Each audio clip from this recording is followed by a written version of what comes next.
Alright, now we're about to read the chapter I've been probably most excited for. It's on alcohol. And before I get started, I first started reading two reasons. So one was because I wanted to get the medical media message out there. I think it's profound. It's the only thing that's actually helped me get out of the gutter and out of the darkest, hardest place in my life. But also to gain my confidence in reading, gain skill in speaking, and become a better reader.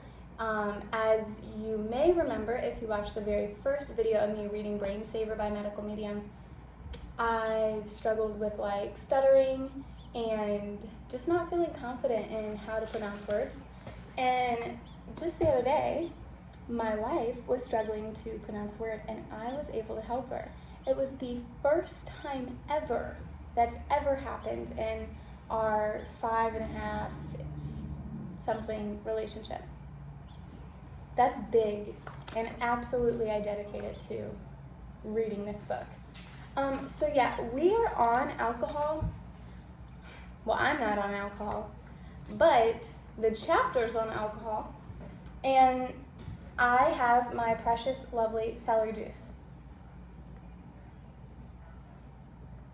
Tell me why organic celery juice is $4. Or, sorry, organic celery. One organic celery is $4. Yeah, it sucks. But when I thought about it, I've been avoiding celery even though my body has been craving it. I was literally going to go out to eat today. My meal is always $15. My wife's meal is always $15. So we usually get a $30 bill.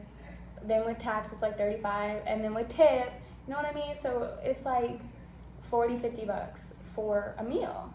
And then here I am no, celery, $4, that's crazy. Yeah, it is crazy, but so is paying $50 for one meal that's harmful to the body. So I went ahead and bought 6 of them, because we need it. And best believe we don't need no fucking restaurant food. We don't need that. But I need my celery. Anyhow, priorities, right? Throughout centuries, all the way up through today, we have associated someone who's had too much to drink with slurred speech, the inability to walk in a straight line, the inability to think or speak clearly. We call it being drunk.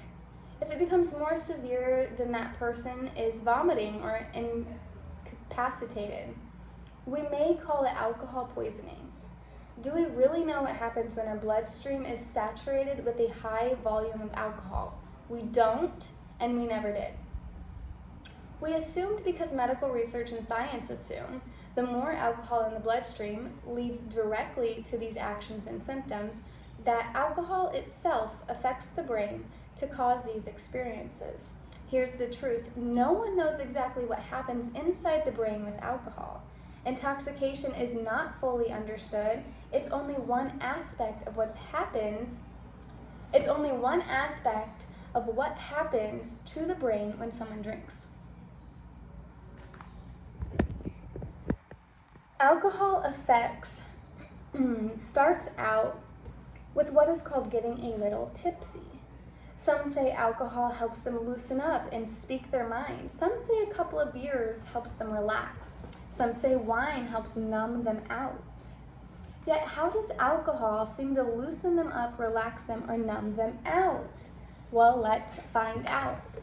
Brain Chardes, Charades. Chardes. I don't know. As we've discussed throughout this book, your brain survives on glucose. A lack of glucose in your brain can slowly starve it over time. And if glucose were eliminated from your bloodstream and never entered your brain, you could go into brain failure within moments. Alcohol is the all-time trick on your brain. That's because your brain believes alcohol is sugar. Sugar it can use. It believes it's like the glucose that's created by the food you eat that contain carbohydrates and sugar. Really, alcohol is methyl sugar. It's a hybrid of what was sugar, more of a vaporized sugar versus a usable sugar. Alcohol essence is sugar, yet it's not. As a result of this charades. Oh yeah, charades. As a result of this charade played on your brain that leads it to identify alcohol as critically needed glucose, several things go wrong. The more alcohol in your bloodstream, the harder it is for your brain to use any real source of glucose in your bloodstream. And alcohol dominates over any glucose storage left in the brain. Your liver is your main glucose storage bin. Its job is to release glucose congruently as your brain needs it. There are moments when we aren't getting sugar or glucose or fructose or any kind of carbohydrate in our diet, and we go into glucose defects in the bloodstream. Glucose deficits, not defects, glucose deficits.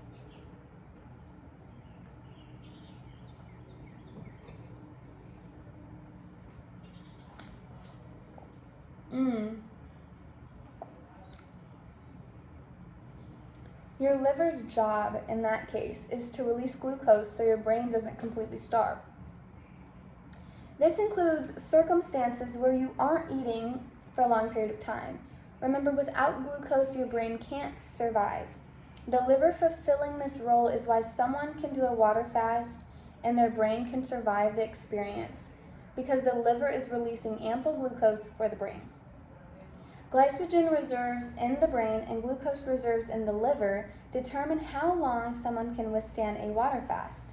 Now, not everybody's liver functions that well. Many people's glucose storage bins can be minimal due to the liver being sluggish or stagnant. So drinking alcohol can affect these people more than alcohol affects with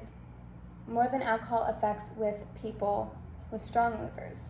That's why some say, I can't handle alcohol, or he can't handle his liquor, because their livers are weakened, especially as they age.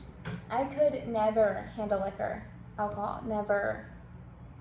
I was always the one like on the floor, I just passed out. Like seriously, I don't know what the hell happened, and I don't really remember the majority of my experiences drinking, but anytime I would drink with my wife or like my sister-in-law, as I like to say, which is her sister, like she had to like resuscitate me one time, her sister, seriously, and I had like 2 White Claws, yeah, so I quit drinking at 21. I wasn't really like a fan of it. I kind of liked, I liked alcohol for the community aspect. I really liked just hanging out with people and going dancing and hanging out and talking, and we always had like such deep conversation, especially like bar bathroom talks. Those were like so loving. And so when I think about it, it was very easy for me to stop drinking alcohol because I never really liked the feeling of alcohol, but I liked the experiences that came with it. So truly, once I found friends who wanted to just like hang out, and once I found community, what the hell did I need alcohol for? Whoa, holy shit. And my family is alcoholics. So I see the damage, and I couldn't do that to myself. I couldn't go down the same path that I saw my family going down. It's very sad and very dark and very deep and very personal. So I couldn't do it, but I did do it for a little bit. I did. I had to see the hype, I guess.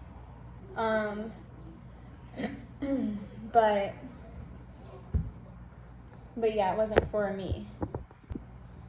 So it says, regardless of someone's alcohol tolerance, when enough alcohol is consumed, the effects are all the same. As you're drinking alcohol, it starts to poison and numb the liver, and your liver is your defense mechanism to stop alcohol from getting to your brain. By the time you start getting tipsy, or whatever you personally call the beginning stages of feeling alcohol effects, no matter how mild, your liver is already at its saturation level for protecting the brain. When we talk about moderation with alcohol, we miss the crucial point. Oh, I thought she was coming in here. Okay. Alcohol is toxic in any amount, so the liver's job is to soak up every last drop it can. When your liver is being poisoned by alcohol, it can't release glucose anymore. Wow, it can't release glucose anymore.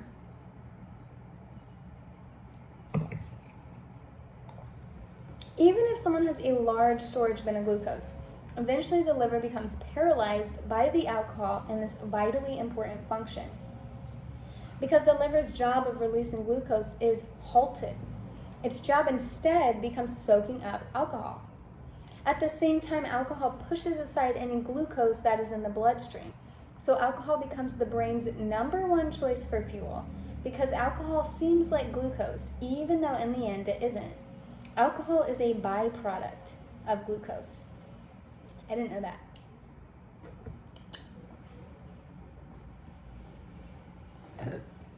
It's a byproduct of sugar.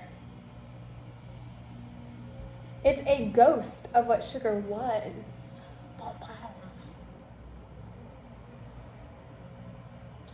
So the brain becomes a victim of the ghost effect of alcohol. As more alcohol enters the brain, a person exhibits more drunken, that is, inebriated behavior. Inebriated. When someone gets to the point of drunken behavior, slurred speech, inability to function normally, that means the brain is already starting to starve to death. And here's a key understanding. Most of the symptoms we associate with drunkenness and alcohol poisoning aren't only from alcohol itself. Most are symptoms of the brain starting to die. The more alcohol you consume in an evening or day, the less glucose the brain absorbs and then fuels itself with. If we think of the optimum as 100% of glucose entering the brain and keeping it alive, then drinking alcohol brings the glucose percentage down to 5 to 10%, depending on how inebriated someone is. I do not know what that means. Inebriated. Oh, I was like, where's my phone? Right there. Okay, well, I can't look it up or the video will stop. It's like, actually, I can pull it up on my computer. Let's see here. Because I do like to kind of educate myself while reading. How do you spell it?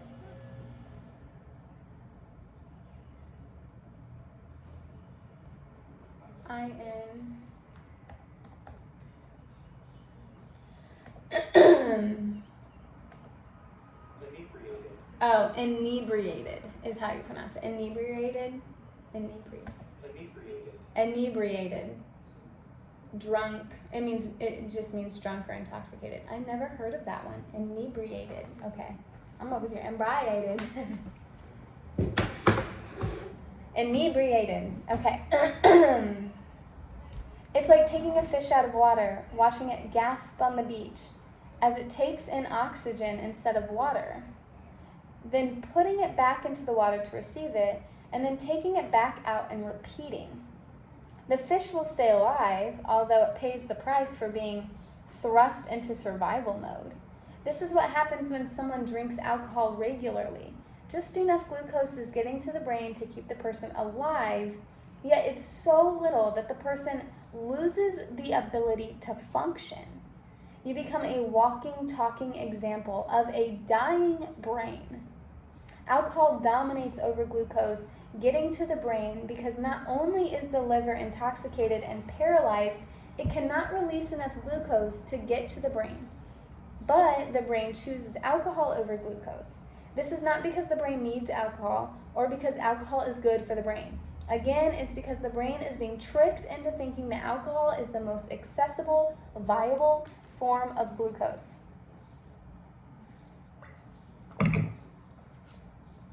Wow.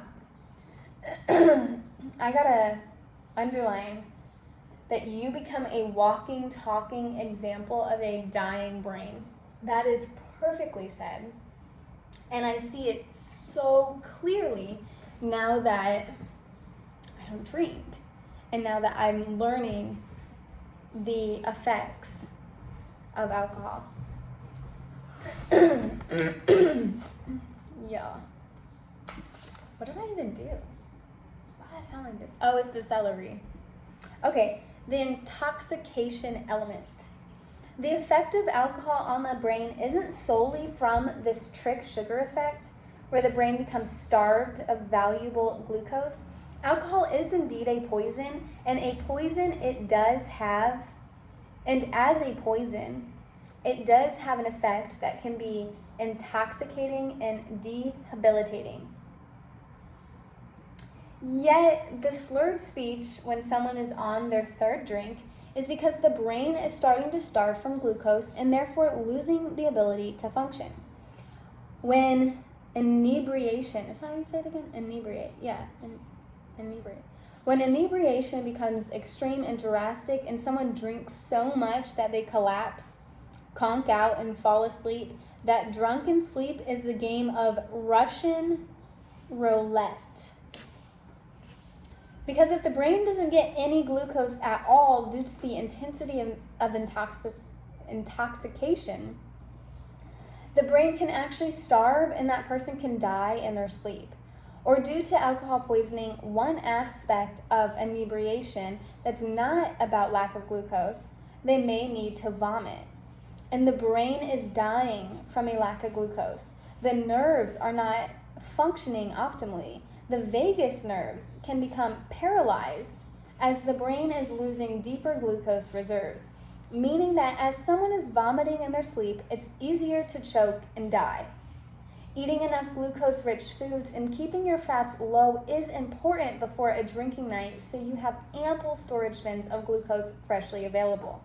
This is why someone says, "I'm drinking on an empty stomach. I haven't eaten today." You'll see them get buzzed faster, showing those first effects of drinking early. We think this buzz, this tipsiness, is because the brain becomes intoxicated with alcohol. Really, an alcohol buzz is a brain starving of glucose. Again, I gotta underline that.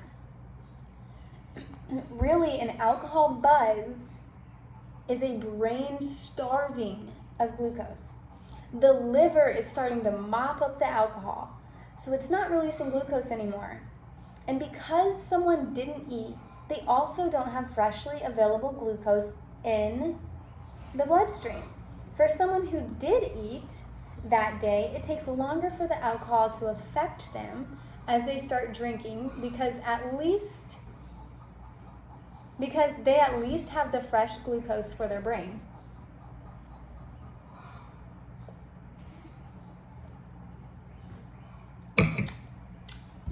Done. It takes a larger volume of alcohol for intoxication to come into it. That is, for the poison aspect of alcohol to play a role in someone's symptoms. Even then, drunkenness is part intoxication by alcohol and part brain starvation of alcohol. If drunkenness were only about intoxication of alcohol, the symptoms would be limited.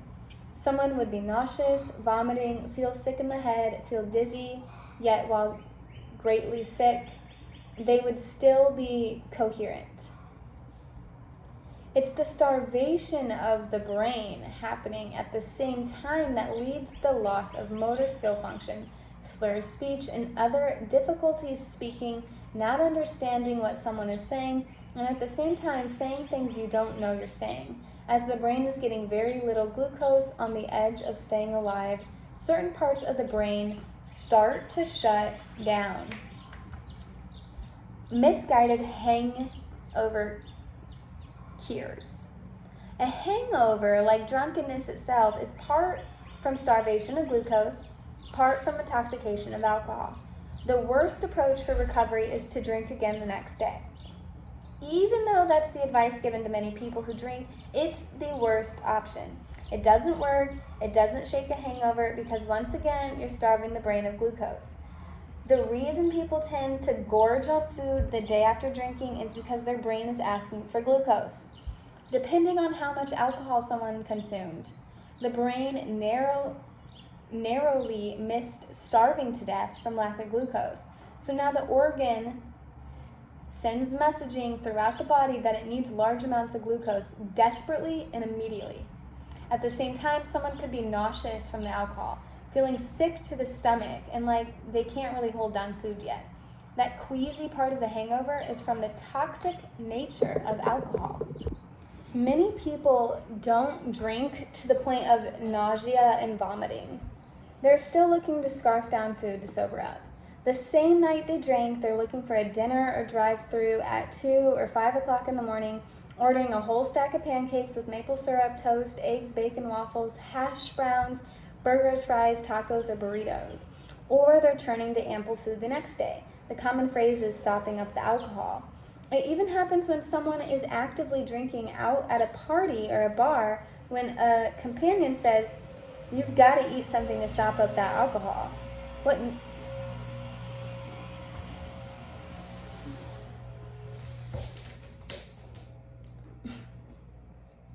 What no one realizes is that eating food after drinking alcohol is actually about getting glucose to the brain so it can come out of its starving state and start to function again. Because we misunderstand what's going on in the brain and body, we're still not getting what our brain really needs because we're adding fat. Mistakenly, we reach for a combination of carbohydrates plus fat, and the fat inhibits the carbohydrates glucose from getting to the brain. For example, frying hash browns in oil, butter, or grease inhibits the potato's glucose from easily getting to the brain. Now we're getting insulin resistance, and our body has to fight to divide the sugar and fat so the sugar can get to much needed places in the brain and other parts of the body. It's not like we're trying to recover from a drunken stupor by consuming fruit such as bananas or papayas, or mineral salts from sources such as spinach, other leafy greens, or celery juice.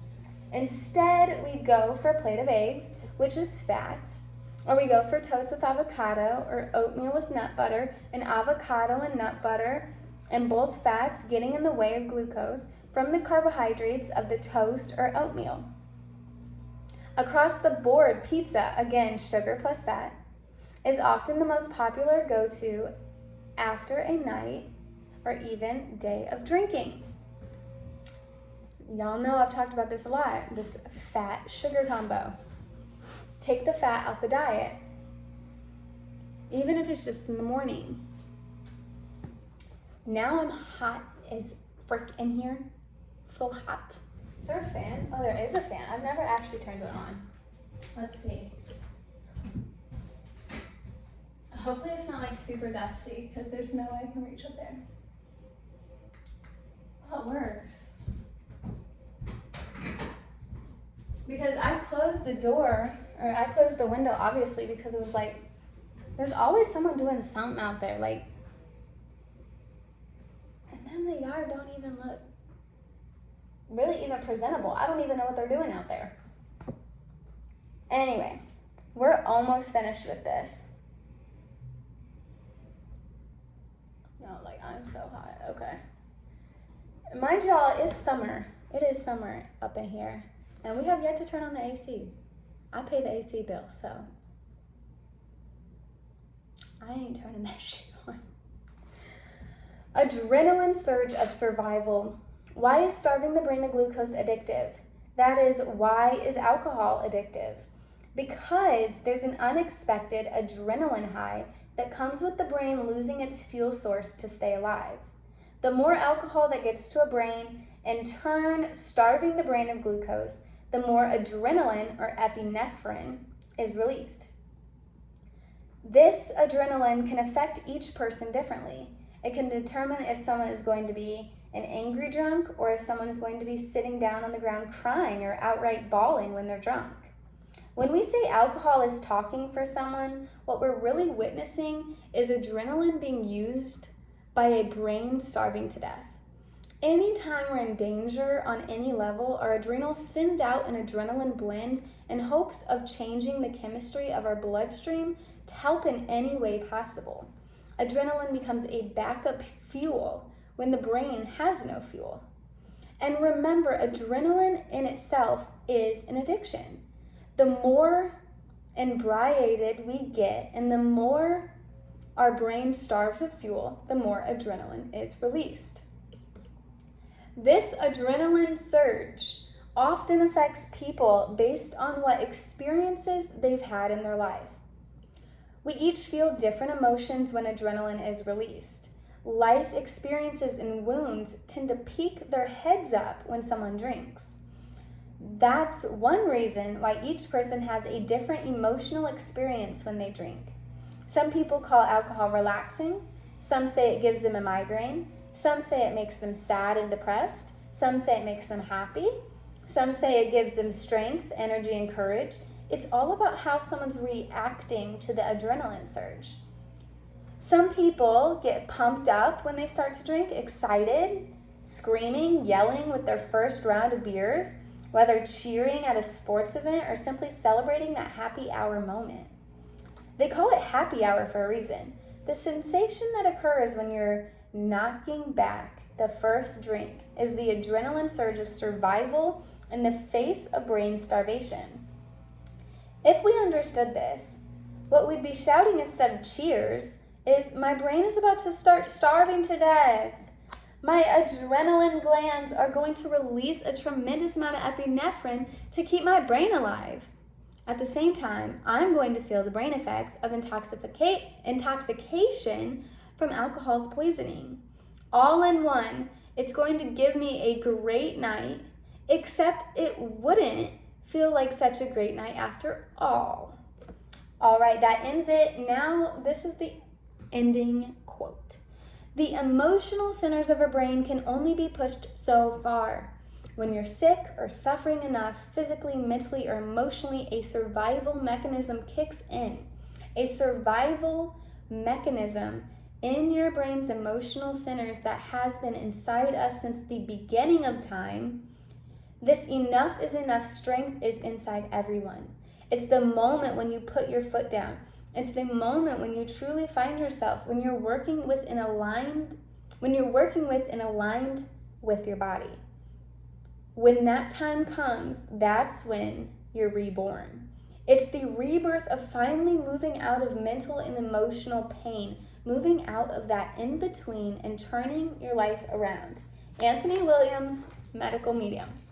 Come back for chapter 13 on caffeine.